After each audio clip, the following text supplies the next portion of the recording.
Hola amigos, antes de empezar no olviden de ayudar a esta señora a llegar a los 1000 suscriptores, así que suscríbanse al canal, denle mucho amor al video dándole like y compártanlo para que llegue a más personas. El congresista Ernesto Bustamante se volvió tendencia hace unos días por lo que dijo en una de las sesiones de la Comisión de Ciencia. Vamos a escuchar esta intervención que ha sido criticada por todo el que ha podido. Luego el tema de, usted dice que hay 33% de mujeres científicas, eso ya me preocupa, porque en el resto del mundo no hay pues 33% de mujeres científicas.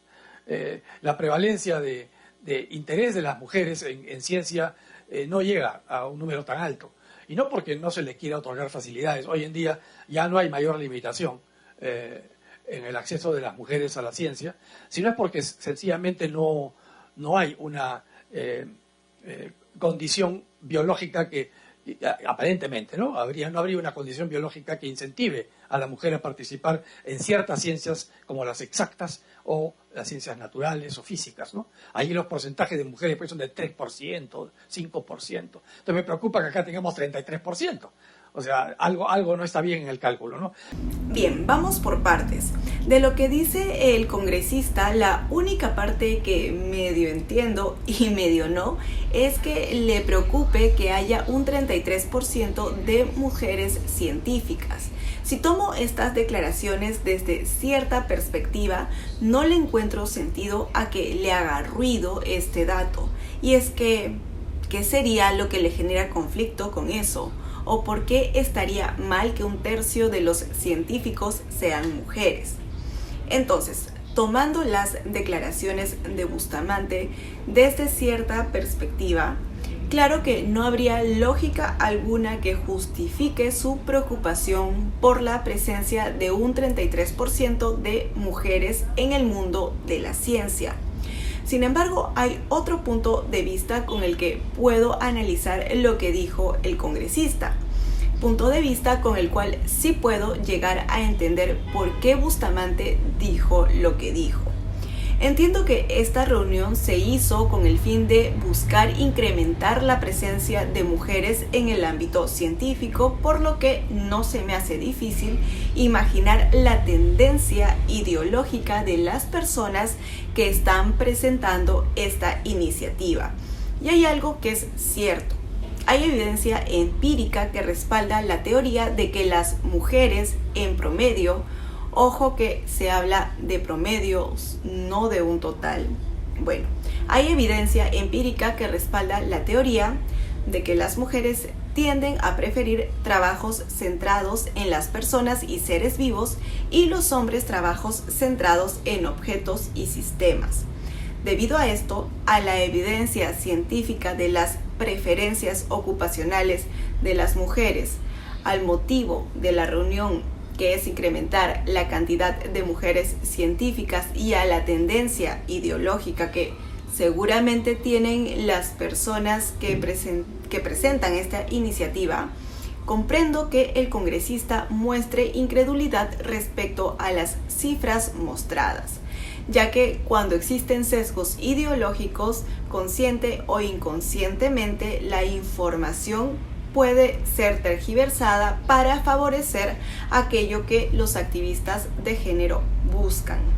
Ahora, si bien llego a entender que Bustamante dude de las cifras que le dan tanto por el sesgo ideológico que puede tener quien le presenta los datos como por la evidencia empírica que respalda la preferencia de las mujeres por ocupaciones enfocadas en seres vivos, lo cierto es que la UNESCO presenta información similar a la que le dieron al congresista en la sesión de la Comisión de Ciencia. La diferencia es que la cifra que da la UNESCO es una cifra a nivel mundial y la que le dieron a Bustamante es a nivel Perú. Pero el punto es que si en el mundo hay un 33% de mujeres científicas, no sería tan descabellado que en Perú haya un porcentaje similar. Por otro lado, si bien hay evidencia científica que respalda la preferencia de las mujeres por ocupaciones centradas en los seres vivos y las personas, Esto no quiere decir que no existan profesiones consideradas científicas que no satisfagan esas preferencias, como la medicina, enfermería, psicología, veterinaria, etc.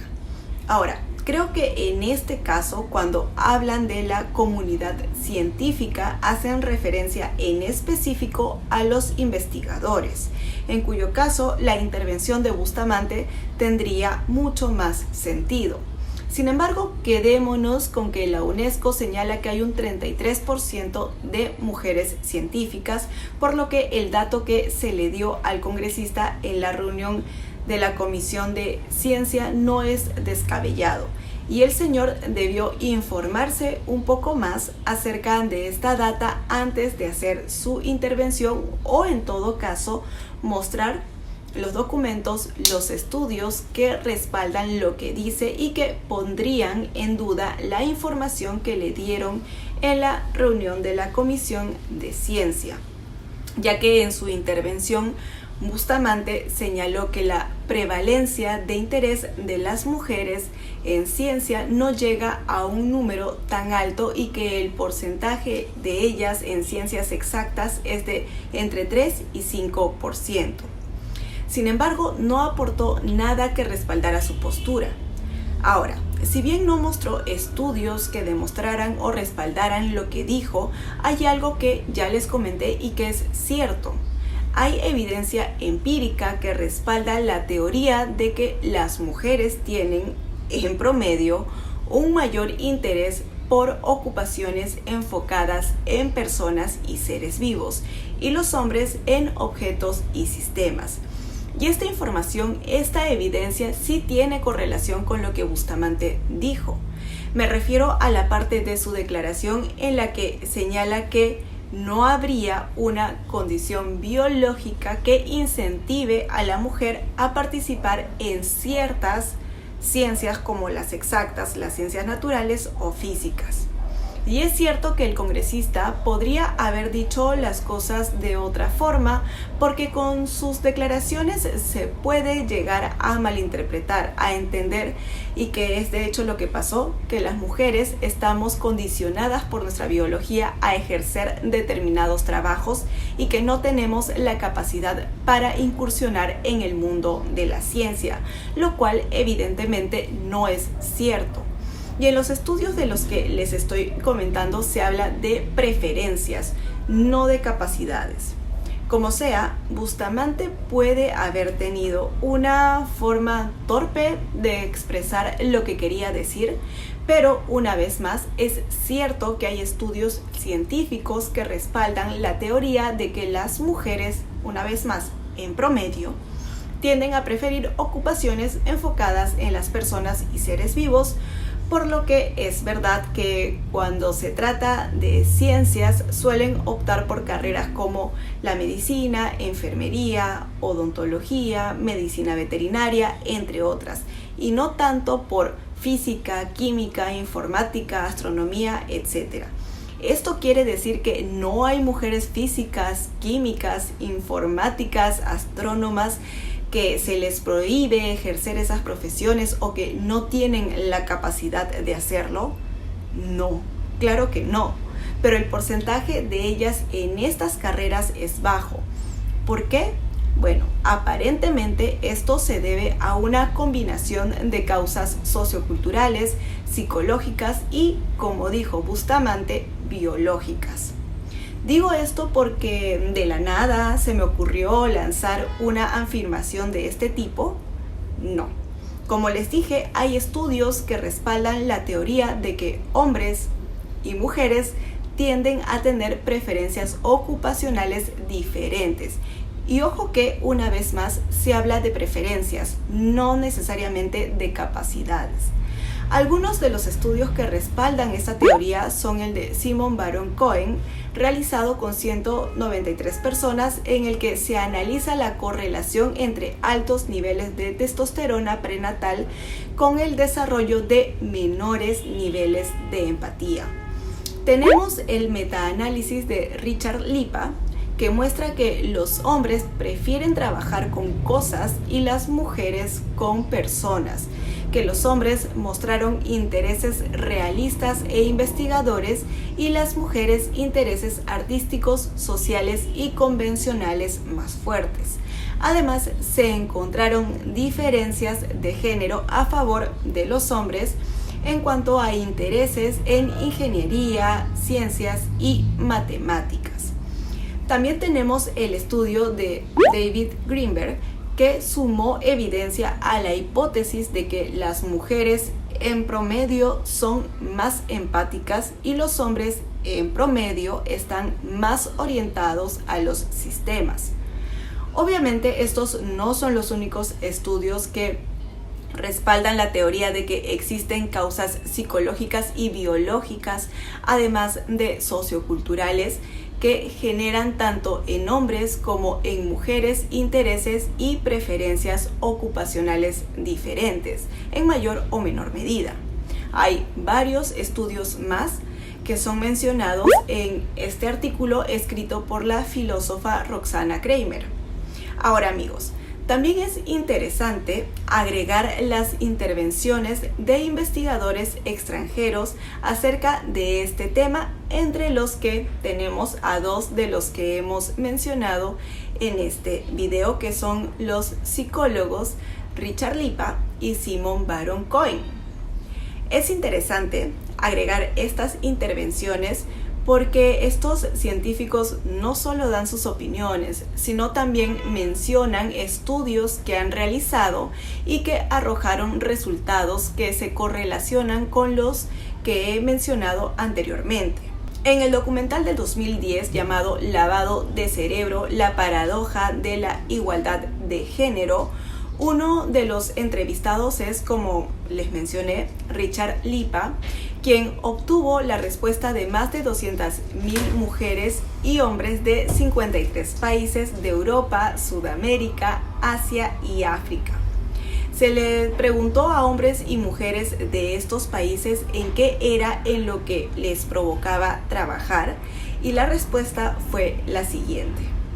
There's a big difference. Men are much more interested in the thing-oriented occupations, things like being an engineer or mechanic. Women, relatively, are much more interested in the people-oriented occupations. Could the reason for this pattern be that women all over the world are, they are encouraged to, you're a woman, to communicate, to talk, to be social? Well, it's possible, and certainly there's some truth to that, but you would expect it to change somewhat across countries if cultures were a big influence on this. It was absolutely consistent across the 53 nations. In other words, that was every bit as strong in Norway as it was in Saudi Arabia or Pakistan or India or Singapore or Malaysia. It was just, that's a big difference between men and women. And it seems to be a big difference in all the 53 nations. A partir de esta respuesta, la pregunta que se plantea el entrevistador es, entonces, ¿cuál cree Lipa que sea el motivo de esas diferencias de género en todas las culturas? Y Lipa nos da su punto de vista. As scientists, we never believe something based on one study or one kind of result. You kind of look at a pattern of results. Well, one way you can try to answer the biology question is, does it occur early in development? When you see a result like that, where the two lines are pretty flat and they do not change across countries, that gives you a hint that something biological is going on there. El presentador del documental pone sobre la mesa otra pregunta. ¿Qué tan temprano se pueden identificar las diferencias de intereses entre géneros?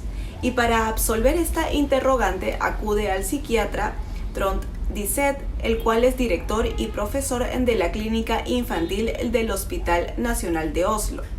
Diseth sistematizó un estudio para investigar este fenómeno, desarrollando un test para saber si existen diferencias de género a temprana edad. Vi har definert 10 ulike leker. Det 4 feminine leker. Det 4 maskuline definerte leker. Og så det såkalte nøytrale leker. Disse til sammen 10 lekene plasseres i et bestemt mønster. Og så sitter vi med videoopptak og observerer barn i berøring av leken. Og det vi da ser klare forskjeller mellom friske gutter og jenter fra 9 måneders alder og oppover. I forhold til at gutter velger maskuline leker, jenter velger feminine leker. Ok, ahora escuchemos la opinión de Disette respecto a este tema. Barn født med en klar biologisk disposisjon I forhold til kjønnsidentitet og kjønnsrolleatferd, og så vil miljøet, kulturen, verdiene, forventningene rundt oss forsterke eller moderere det. Du tenker liksom at samfunnet kan skyve en del på dette her, men bare så langt? Ja, og ikke gjørende I forhold til å endre den iboende identiteten og anlegget for kjønnsrolleatferd. Otra cosa que se cuestiona en este documental es si podrían existir diferencias de género a más temprana edad, es decir, en pequeñitos menores de 9 meses. Así que el conductor del documental acude a Simon Baron-Cohen para hacerle esta consulta. Baron-Cohen es un profesor inglés de psiquiatría de uno de los colegios de la Universidad de Cambridge, que ha llevado a cabo experimentos con recién nacidos y nos comenta acerca de los resultados que ha obtenido, los cuales sugieren que las diferencias de intereses entre hombres y mujeres surgen antes del nacimiento del bebé en el útero materno. We looked at babies who were 1 day old, and again we presented them either with a mechanical object or a face to look at. How long does the baby look at each of these 2 objects? And we find that more boys look longer at the mechanical object and more girls look longer at the face, even on the first day of life. So this is before toys have been introduced or various cultural biases or prejudices have been introduced. What we know is that boys and girls are producing different amounts of hormones, but particularly testosterone, that boys are producing twice as much testosterone as girls. And this hormone, testosterone, influences the way the brain develops. En este punto, el presentador del documental, que se llama Haldar Ria, le pregunta a Baron-Cohen cómo es que puede saber que el nivel de testosterona en el útero es lo que genera estas diferencias de intereses. Y el investigador responde lo siguiente. Measure the testosterone when the baby is in the womb. And we've waited till the child is born, and we've looked at their behavior. And what we found was that the higher the child's testosterone prenatally, the slower they are to develop language when they're a small child, and the less eye contact they make, again, at the age of 1 or 2 years old. So the more testosterone is associated with slower language development and slower social development. A raíz de esta respuesta se concluye que posiblemente muchas diferencias de género pueden ser el resultado de distintos niveles de testosterona, por lo que surge la pregunta de qué sucede cuando un feto femenino recibe demasiada testosterona, y esta es la respuesta. It's a genetic condition where you produce too much testosterone. And girls with this condition show a very masculine pattern of toy preferences. Otra pregunta que se hace es si, ya que los niveles de testosterona en el útero parecen aportar diferentes capacidades e intereses desde el inicio de la vida, este efecto es duradero. Followed these children, they're now about 8 years old, and so we're interested to see how they're turning out.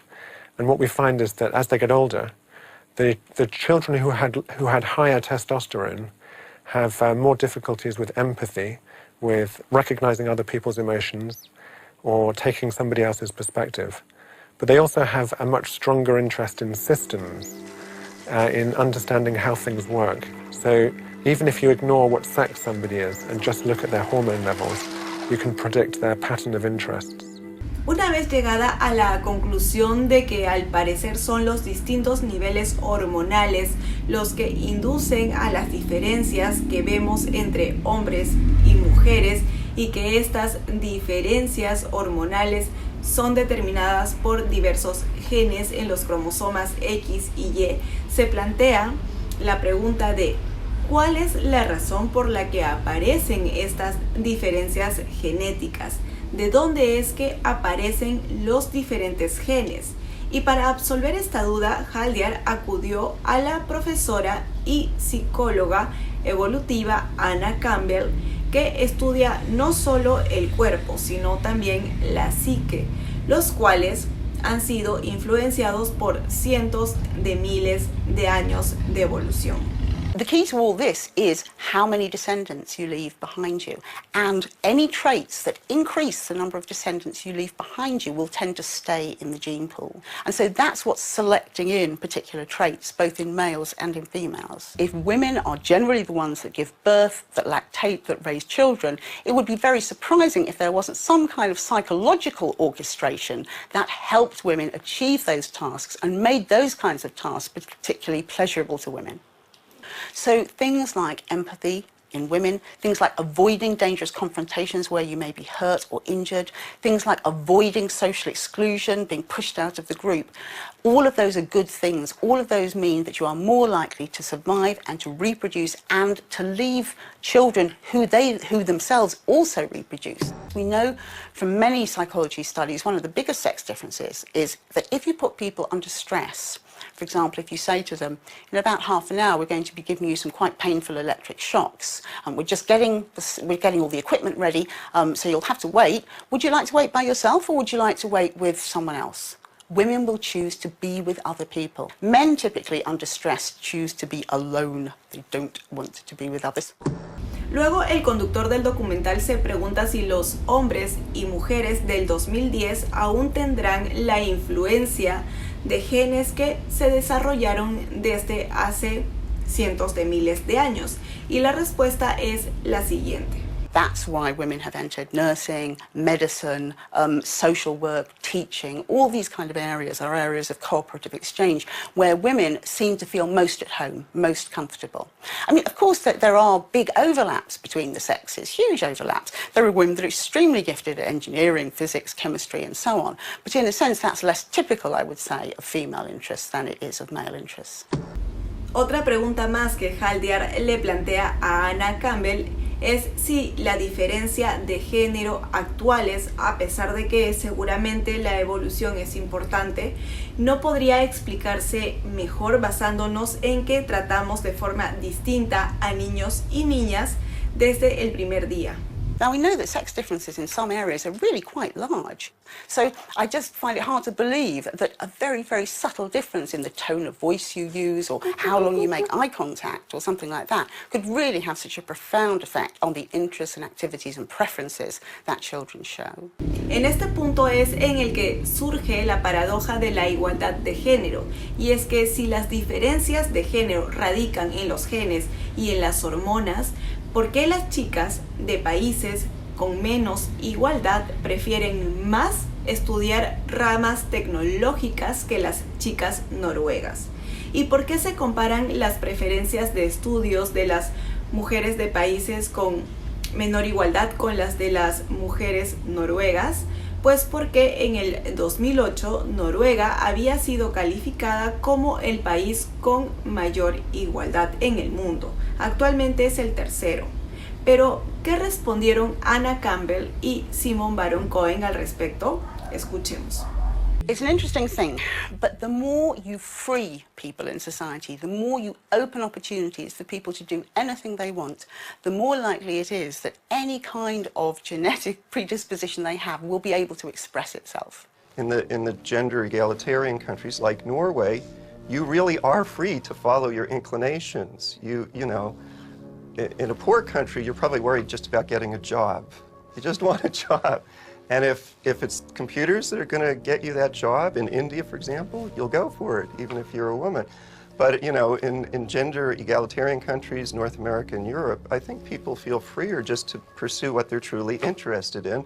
And my point is, men and women are interested in somewhat different things. Entonces, la conclusión del documental acerca de la paradoja de la igualdad de género es que, al parecer, en una sociedad libre e igualitaria, hombres y mujeres se vuelven desiguales porque tienen la oportunidad y se sienten en la libertad de cultivar sus propios y particulares intereses.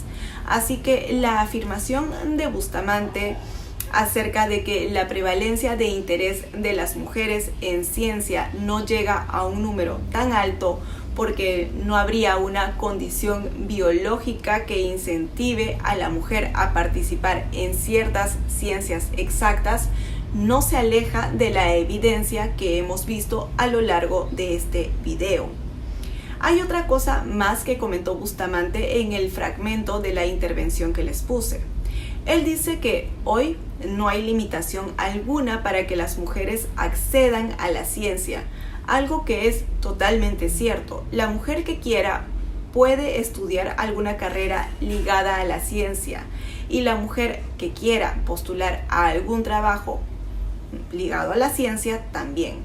Así que limitantes no hay. Bien, ahora escuchemos qué más dijo el congresista acerca del tema de la presencia de mujeres en el ámbito científico. Y también me preocupa que se pretenda llegar a 50%, ¿no? Porque yo siempre he pensado que la ciencia no es un tema democrático. En ciencia no hay democracia. Ciencia es elitista. La ciencia busca que los mejores sean los que prevalezcan, no la cantidad equitativa de las regiones, ni de las universidades nacionales o las universidades privadas, o de si uno es hombre o mujer, o si es de la etnia A o de la etnia B. Realmente así no debería funcionar la ciencia. Por eso me gustaría también tener alguna información sobre cómo se pretende llegar a este 50%, ¿no? La única forma que veo es relegando a hombres, y tampoco me parecería que eso sea la forma correcta, ¿no?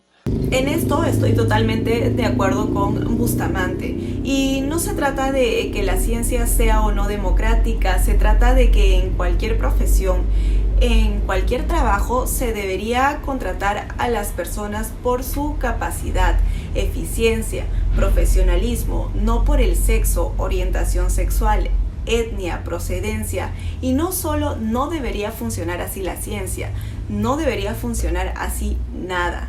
No se debe privilegiar a alguien por tener una vagina o un pene en detrimento de un mejor profesional que el único pecado que cometió fue nacer con un órgano reproductor poco favorecedor para lo que se considera actualmente lo políticamente correcto. Y por supuesto que no es adecuado que se fuerce a que más mujeres se interesen en las ciencias, sacrificando a hombres que pueden ser muy capaces y buenos, pero que tienen la, entre comillas, falla de nacimiento de ser eso, hombres.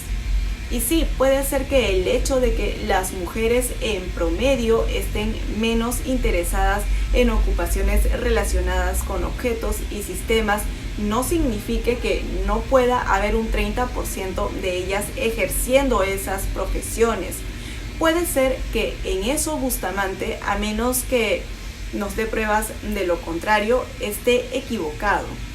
Sin embargo, esto no quiere decir que no tenga razón en el hecho de que hay estudios científicos que respaldan la teoría de que los hombres se interesan más en ocupaciones relacionadas con objetos y sistemas y las mujeres en las relacionadas con personas y seres vivos.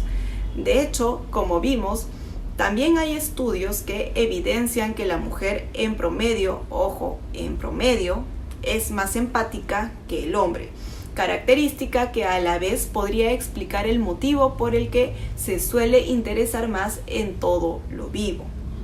Creo que una parte de los hombres y mujeres que perciben ciertas diferencias entre ellos se las atribuyen a los cientos de miles de años de evolución que nuestra especie ha experimentado. Y al parecer este razonamiento no dista de la verdad.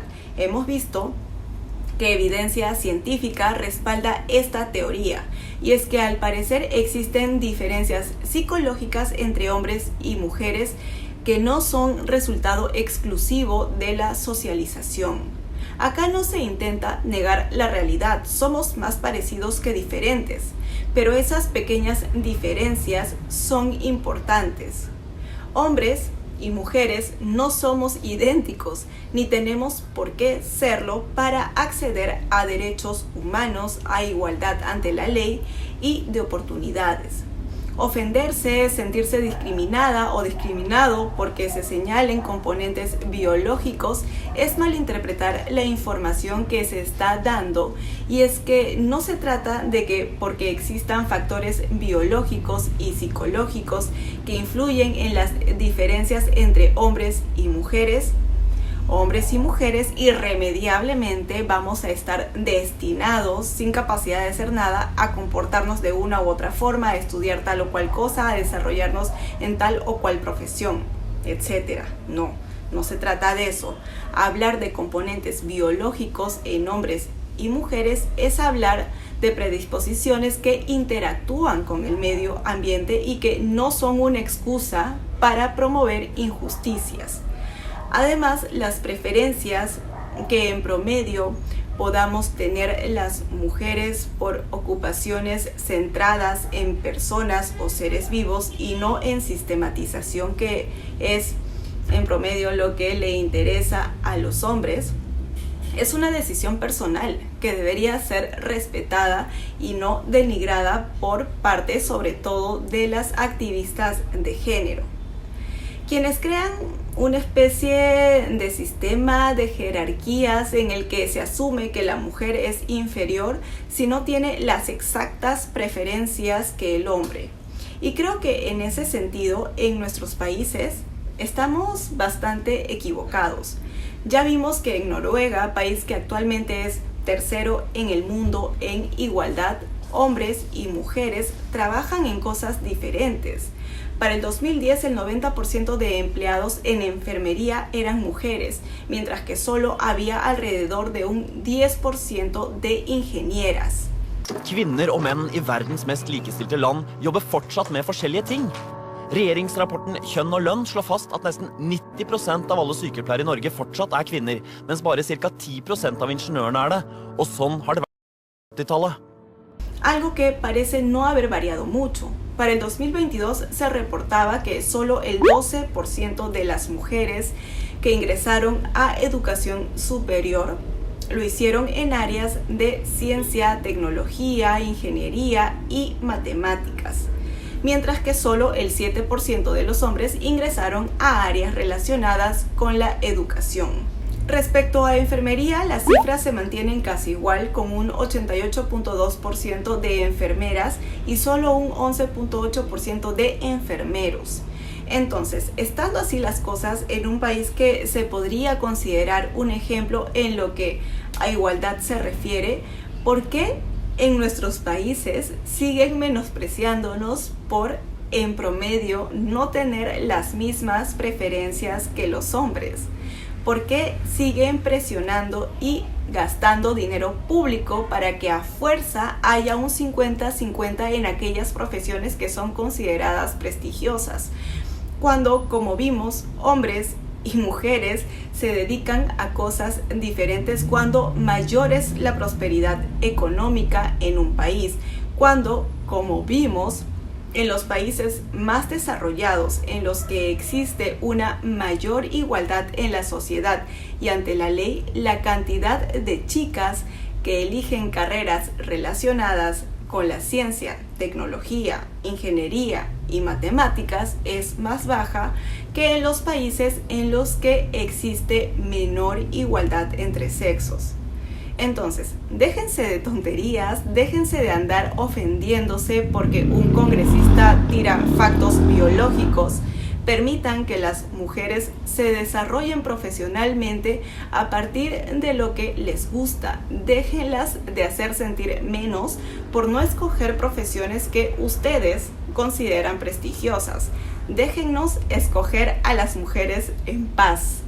Si llegaron hasta aquí, no olviden de ayudar a esta señora a llegar a los 1000 suscriptores, así que suscríbanse al canal, denle mucho amor al video dándole like y compártanlo para que llegue a más personas. Chau.